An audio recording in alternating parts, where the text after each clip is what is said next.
Salam hörmətli izləyicilər, hər vaxtınız xeyirli olsun. Bu gün yenidən Samir bəyin YouTube kanalında eşitmə cihazları və eşitmə sahəsinə aid olan sualları ünvanlayacağıq və yeni məlumatlar əldə edəcəyik. Samir bəy, xoş gəlmisiniz.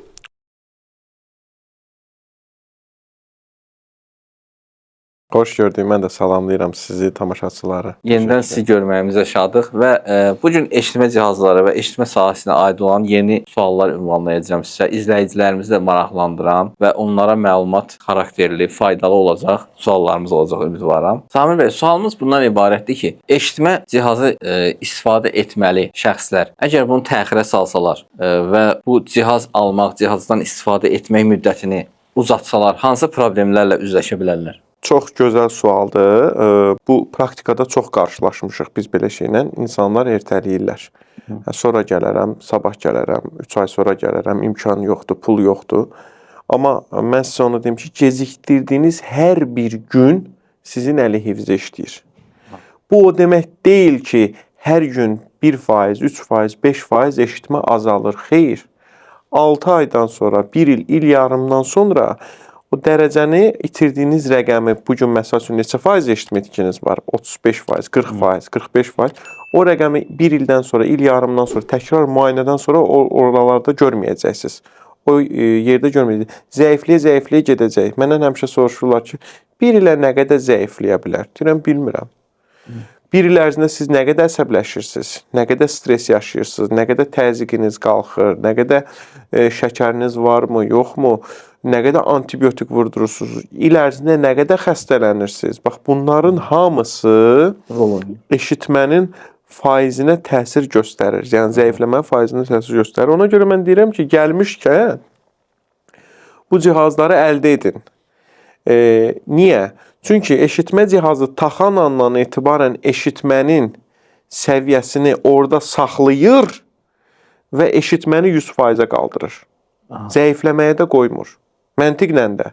Əgər sinirlər daim hərəkətdədirsə, işləyən dəmir pas atmaz misalı, mən həmişə deyirəm, demişəm, işləyən dəmir həmişə pas atmaz misalı, bu daim səsi göndərə-göndərə sinirləri hərəkətdə saxlayacaq, tənbəlləşmə olmayacaq. Ona görə də məsləhətdir ki, eşitmə zəifliyiniz varsa, təkrarladırsınızsa, bu neçənci dəfədir artıq biz bu verilişlərimizdə deyirəm.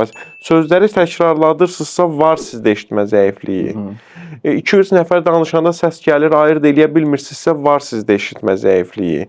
Sözləri 10 dənəsini 3-ünü eşidirsiniz, beyninizdə quraşdırırsınızsa ki, söhbət nədən gedir, bəzən də yanlış anlayırsınız ətrafdakı danışılanları, var sizdə eşitmə zəifliyi. Gəlin eşitmə müayinəsindən keçək. Yoxdursa, lap yaxşı. Ən azından özümüzdə bilmiş olacaq ki, var yoxsa yoxdur. Ona görə də mütləq şəkildə ildə ən azından bir dəfə eşitmə müayinəsindən keçək və bilək nəticəmizi. Yəni, eşitmə sağlamlığımıza məsuliyyətlə yanaşaq. Əgər cihaz tələb olunursa, cihazı vaxtında əldə edək və tam məsuliyyətli olmaq tövsiyə olunur. Və digər bir sual yaranır ki, bəzən biz qarşılaşırıq.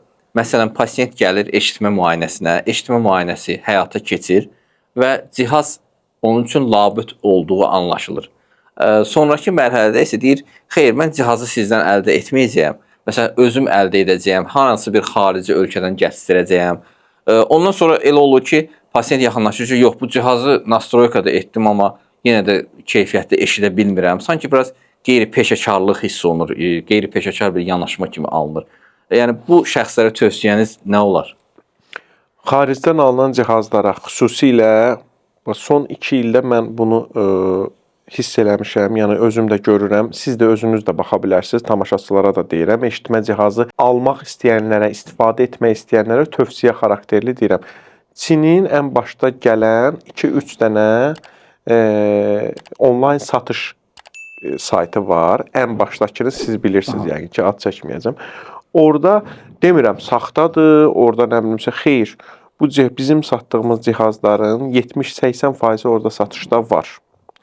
Qiyməti bizim satdığımız qiymətdən bir dəfəyə, 1.5, hətta 2 dəfəyə yaxın bahadır. Bu 1, qiymət bahadır. 2, O sabahları sifariş verdi, eşitmə cihazı gəldi, çıxdı bura. Heç bir eşitmə mərkəzi o cihazı tənzimləyə bilməyəcək, tənzimləməyəcək. Tənzimləsə belə kimsə çıxdı dedi ki, mən bu cihazı tənzimləyirəm, lap yaxşı. O cihazın qarantiyası yoxdur. Heç bir eşitmə mərkəzi o cihaza qarantiya verməyəcək. Sabah bir suyun xarab oldu, sıradan çıxdı. O cihazı hansı mərkəz, heç bir mərkəz geri qaytara bilmir, istifadə olunmuş cihazdır. Lap tutaq ki, onlayn saytdan almayıbdır. Oğlu, qızı xaricdə yaşayır, Türkiyədə yaşayır, Almaniyada yaşayır. Almaniyadan aldı, göndərdi və yaxud Türkiyədən aldı, göndərdi. Birincisi, audiometriya uyğun tənzimlənir bu. Biz pasiyentlə yarım saat, 40 dəqiqə, hətta 1 saata yaxın işləyirik o prosesin üstündə. Azdır, çoxdur, echo var, uğultu var, gürültü var, xışıltı var, yığışdır. Tam ürək istəyən səs səviyyəsinə gətiririk. Baterika necə taxılır, necə çıxarılır, cihaz necə söndürülür, necə yandırılır, qulluq qaydası. Bəlkə bir 15 dəqiqəyə yaxın biz onları izah edirik. Daha sonra nəm salfetindən necə istifadə olunmalıdır? O bizdə satışda olan o bizim xlorgeksidin tərkibli Türkiyə istehsalı. Qurutma qabı necə istifadə olunmalıdır? Düzgün baxım, qulluq qaydası göstərilib, izah olunur. Hətta bəzi yaşlı pasiyentlərə mən deyirəm, yadınızdan çıxırsa bunu çəkin. Çəkilişin eləyin, 1 dəqiqəlik, 2 dəqiqəlik yadınızdan çıxır. Necə taxmaq lazımdır cihazı? Bax, bu prosesləri orada heç kim ona izah eləməyəcək. Nə onlayn satış saytlarında var, nə də xaricdən alınan yerdə ona izah eləməyəcəklər. O cihaz gəlir, bir də mən bu yaxınlarda yox, hətta bir il bundan qabaq, il yarım bundan qabaq Rusiyada deyir, hansısa televiziya saytındaydı. Qutunu gətirmişdim, mən cihazın özündə gördüm. Deyir, televiziya satışı üçün nəzərdə tutulub. Yəni televizorda reklam saytıdır. Bu cihazları satır. Usilitel zvuka. Usilitel amma form olaraq elə oxşadıblar ki, eşitmə cihazına oxşuyur. Amma deyirəm, baxın, bir şeyi nəzərdən qaçırırsınız. Eşitmə cihazı ayrıdır. Səs gücləndirici ayrıdır. Eşitmə cihazı, professional eşitmə cihazının, dijital eşitmə cihazının verdiyi səs ayrıdır. Usilitelin verdiyi səs ayrıdır. Usilitelin səsi bütün səsi küyü yığıb ötürür qulağa. Hətta mənim bir pasiyentim vardı, Çin istehsalı, burada apteklərdən birindən almışdı. Deyir, qabaq-qabağa danışdığım adamı eşitmirəm. Kəndin deyir, o birisi tayından bir dəfər motosikletlə gedir, o motorun səsi beynimin içindədir. Belə izah eləyim ki, pasiyentlər başa düşsün, istifadə eləmək istəyənlər başa düşsün. Usilitel zvukanın, yəni səs gücləndirici ilə eşitmə cihazının fərqi bir budur. İkidə ki, eşitmə cihazı lazım olan səsi qulağa ötürür. Lazım olan səsi qulağa ötürür. Ətraf səsləri bloklayır, danışıq səsini ön plana çıxardır. Qapı çırpılırsa səsi yumuşaldır, ötürür. Pasiyent narahat olmasın. Yerə nəsə düşürsə, ələxüsusda uşaqlarda narahat olmasınlar deyənə. Səsi təmizləyib elə ötürür. Ona görə də israrla biz Azərbaycanda alınan və bir də nə olub ki bizim mərkəzlərə? Həqiqətən də Azərbaycandakı çox gözəl eşitmə cihazı markalarıdır. Düzdür, indi bir-birindən nələrsə fərqlənir. Biri var, burada sən istədiyin markanın distribütoru olmuyor. İndi Allaha şükür bütün markaların distribütorları var. Ona görə də müraciət eləsinlər mütləq Azərbaycana. Quru sərhədlərin bağlı olması ilə də bağlı əvvəllər, yəni açıq olan vaxtı xarici ölkələrdən alıb gəlirdilər və gətirirlər bizə, məsəl üçün ki, bunu filan ölkədən almışam, bunu başqa ölkədən almışam, buna baxa bilər. Deyirəm, valla biz ancaq onun bateriyasını sizə verə bilərik. Çünki standartdır və hamısına gedir. 10, 13, 312, 670. Hansı uyğunsa verə bilərik. Başqa ehtiyat hissəsi fərqlidir. Tənzimləmə fərqlidir. Kabloları fərqlidir. Proqram təminatı fərqlidir. Ona görə də mütləq Azərbaycandan, yəni yerli şirkətlərin məhsullarını. Yəni nəticə olaraq belə başa düşürük ki, yəni rahat cihaz istifadə etmək istəyirsinizsə, cihazı aldıqdan sonra sizə dəstək olan bir eşitmə mərkəzi olsun, eyni zamanda cihazda yaradıla biləcək problemlər, tənzimləmələr, bu problemləri yaşamamaq üçün yerli mütəxəssislərə müraciət etməyiniz daha məqsədə uyğundur ki, belə bir problemlərlə üzləşməyəsiniz. Bir dənə də əlavəm eləyim. Telefona proqram yazırıq. Telefonla səsini artırıb azalda bilir. Bir də 24/7 dəstəyimiz var. Mən həmişə öz nömrəmi verirəm və bizim ikinci bir nömrə var, servis şirkətin nömrəsi var, mərkəzin nömrəsi var ki, nə vaxt ürəkləri istəyir əlaqə saxlaya bilərlər. Əlçatanlıq, əlçatma. Sən sabahları xaricdən alınca əlin çatmır. Soruşasan ki, bunun burası belə olur pası. Mən həmişə deyirəm bu cihazlar boyda ödəniş eləyirsiniz, konfet kağızı ödəmirsiniz, pul verirsiniz və haqqınızdır ki, və reallıqdan da danışaq. Deyirəm, bu cihaza deyirəm ödəniş eləmirsiniz. Həm də bu qiymətə servis alırsınız və haqqınızdır ki, sözünüz, sualınız olanda daim kiməsə müraciət elə bil. Deyirəm, zəng çatmırsa WhatsApp-da yazın. WhatsApp-da yazmıramsa zəng eləyin. Bir şəkildə əl çatacaq. Yəni istədiyiniz an sualınıza cavab ala biləcəksiniz. Yerli şirkətlərdən alsaz, ələxüsusda bizdən. Eyni zamanda yəni bilirik ki, nömrə var, əlaqə nömrəsi var. Mərkəzi tanıyırıq. Hara müraciət edəcəklərini bilirlər. Bəli, fiziki ünvan var artıq. Yəni çox rahatçılıqla bu sahədə siz xidmətlərdən faydalana bilərsiniz. Bir də növbəti bir sualım bundan ibarətdir ki, məsələn, valideynlər uşaqları gətirirlər mərkəzlərə və aşkarlanır ki, uşaqda eşitmə itkisi var. Valideynə soruşurlar ki, məsələn, sual verilir valideynə ki, indiyə kimi bəs bunu hiss eləməmisiniz, indiyə kimi bu əlamətləri necə sizə aydın olmayıb ki, uşağın eşitmə problemi var. Deyir ki, biz onu çağırırdıq, elə bilirdik ki, özü bizi eşitmir. Yəni, eşitmə itkisində problem yoxdur, eşitmə itkisi yoxdur. Uşaq özü elə bilirdi ki, bizə səs vermir, bizə reaksiya vermir. Valideynlərə nə tövsiyələriniz olar bu cəhətdən? Bu bizim yaralı yerimizdir.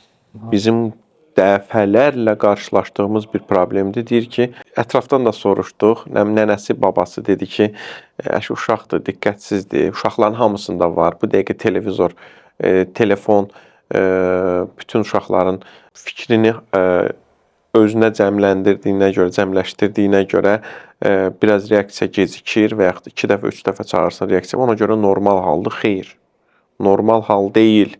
Uşaq 2 dəfə, 3 dəfə, 4 dəfə təkrarladırsa, baxırsa planşetə, telefona, televizora yüksək səslə qulaq asırsa, bu eşitmə zəifliyinin göstəricisidir, əzizlərim.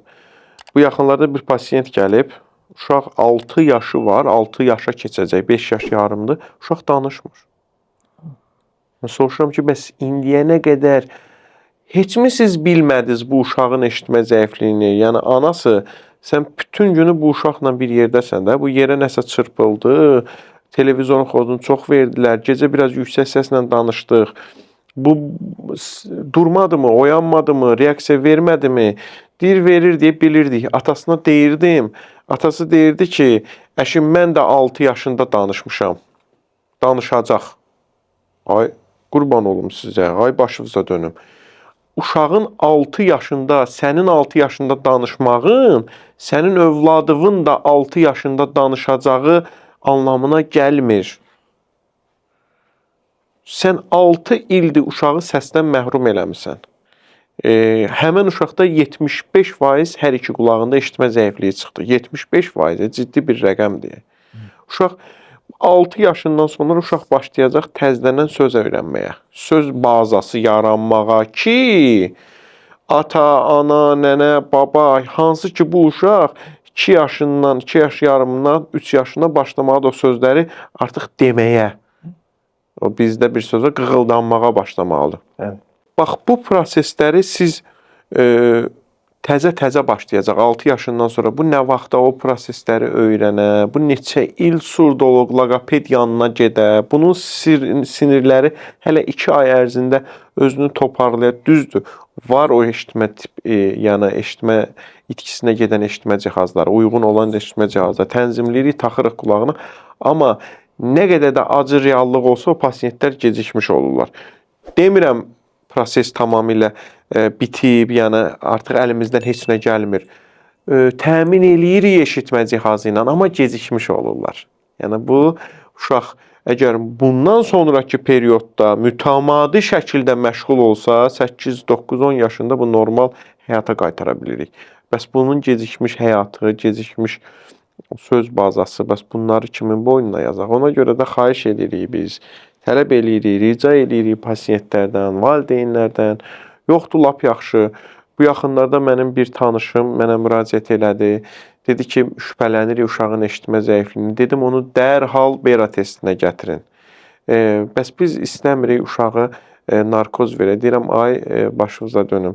Bu qaldı keçmişdə. Ay narkoz verilir, ziyandır. Ay uşaq narkozu kusmur. Bunlar hamısı boş şeylərdir. Narkoz verilmir birincisi, sedasiya verilir, keyitməklə.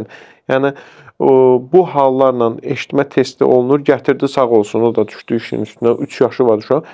Hər iki qulağında gözəl nəticə gördük. Hər iki qulağında normal eşitmə. Nədir? Uşaq diqqətsizdir.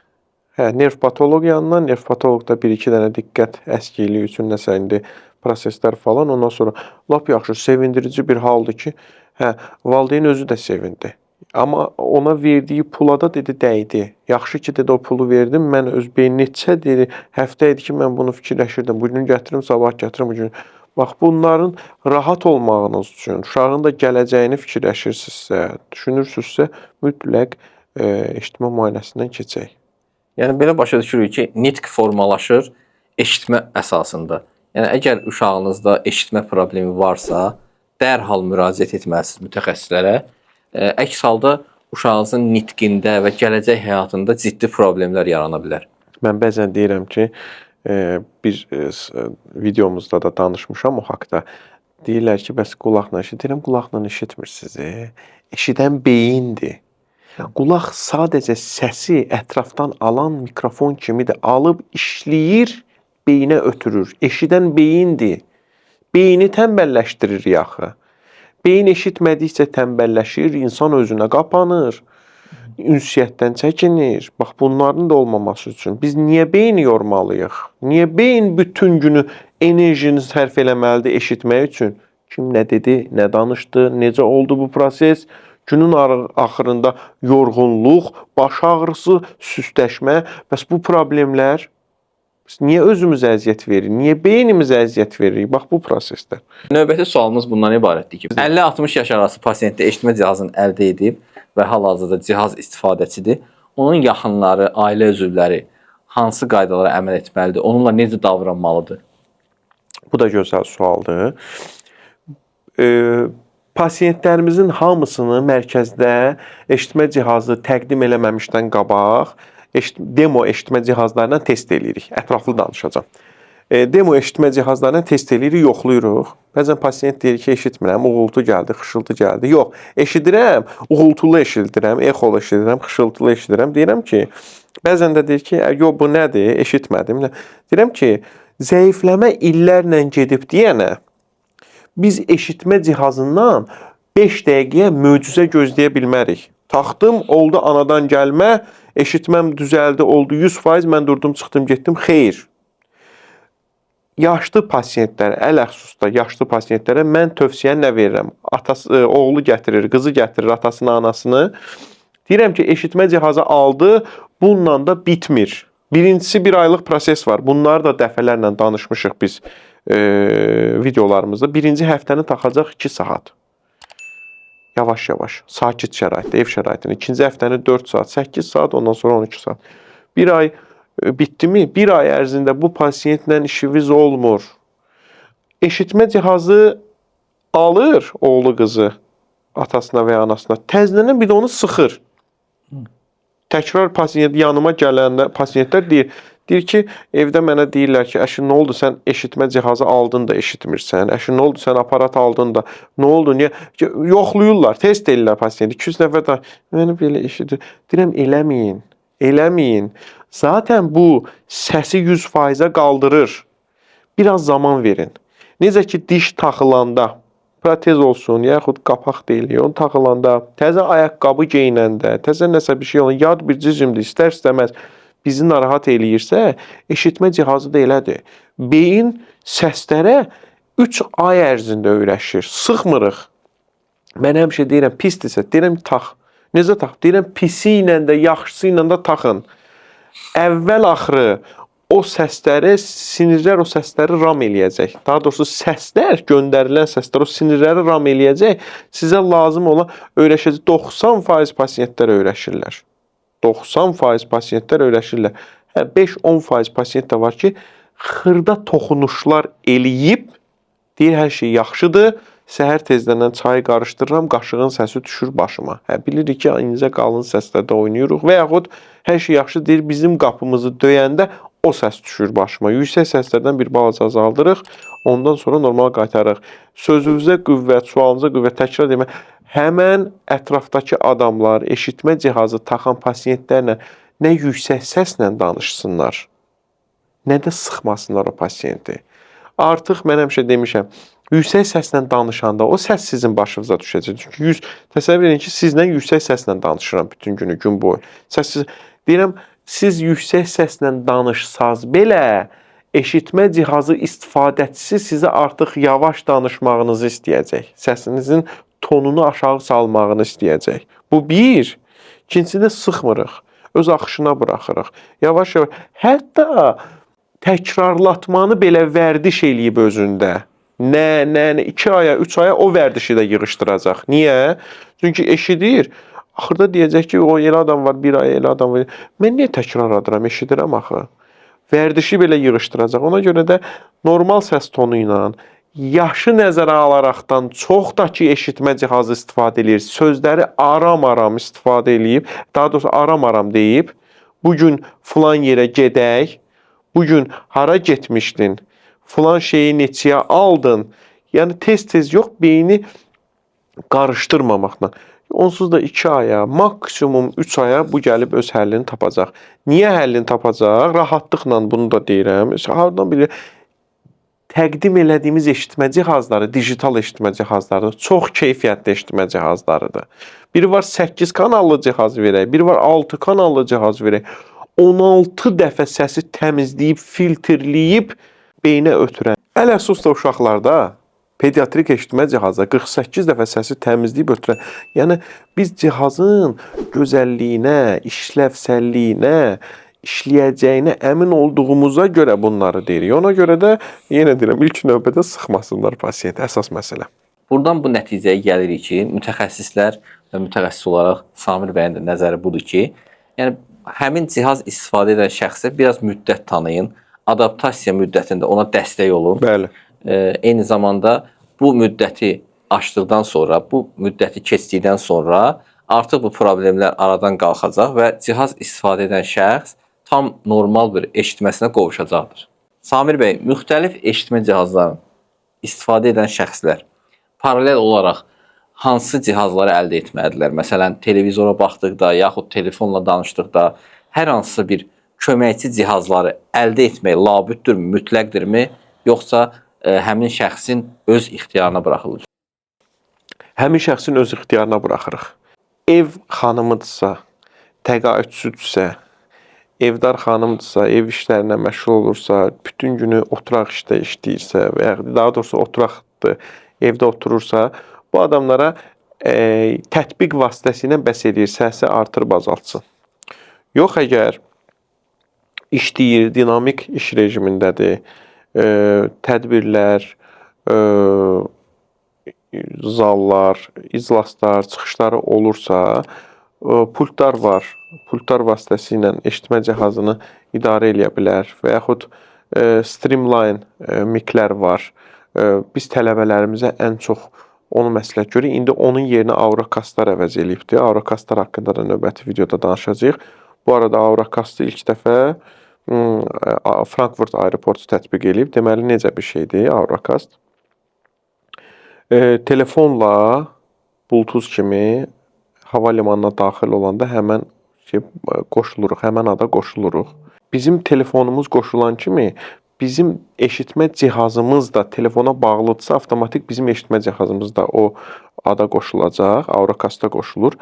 Bütün anonslarla bağlı, bütün o aeroport içərisində nə elan eləyirlərsə, hansı samolyot gecikir, hansı təyyarə falan yerə, kimi çağırırlar, kimdir, onlar eşidir. Eyni ilə də bu yavaş-yavaş başlayıb teatrlarda da olmağa, kino zallarında da olmağa, iclas zallarında da, konsert zallarında da olmağa, səsi birbaşa orada 200-300 metr, 100 metr, 500 metr uzaqlıqdan deyən səsləri gətirir, ötürür qulağa. Bu indi təzə tətbiqdir. Yəni təzə proqramda başlayıbdır bu Auracastın. Amma ondan əvvəl biz tələbələrə ən çox şey verirdik, mikrofon verirdik. müəllimin boynuna asırdılar.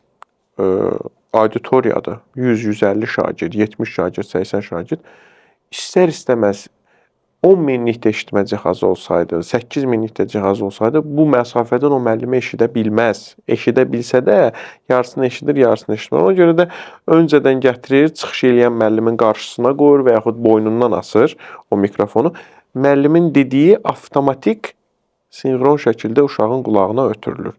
Bunlar var idi. İstəsələr bundan əlavə eləyə. Bir də təqaüdçülər televizoru daha yaxşı eşitməsi üçün televizorun arxasına bağlanan bir TV miklər var ki, birbaşa oradan da televizordan gələn səsləri ötürür. Amma bunların özünü belə bir ilə il yarımı inşallah Auracastlar əvəz eləyəcək. Yəni bütün televizorların içində necə ki Bluetooth funksiyası var idi, Wi-Fi funksiyası var idi, Auracast əvəz olunacaq. Bütün məkanlarda Auracast olandan sonra artıq bu əlavə necə deyərlər, cihazlara ehtiyac olmayacaq. Bəli, hörmətli izləyicilər, nəticə olaraq siz əgər eşitmə cihazları ilə bağlı, eşitmə sahəsi ilə bağlı ən son yenilikləri və məlumatları əldə etmək istəyirsinizsə, bizim kanala abunə olun və paylaşımlarınıza like qoymağı unutmayın. Samir bəy, yenə də bugün əldə etdiyimiz gözəl məlumatlara görə sizə təşəkkür edirəm. Mən təşəkkür edirəm. Ümidvaram ki, bu videoda sizin üçün faydalı olacaq və əgər suallarınız varsa, şərh bölməsinə qeyd etməyi unutmayın. Təşəkkür edirəm. Mən təşəkkür edirəm. Sağ olun.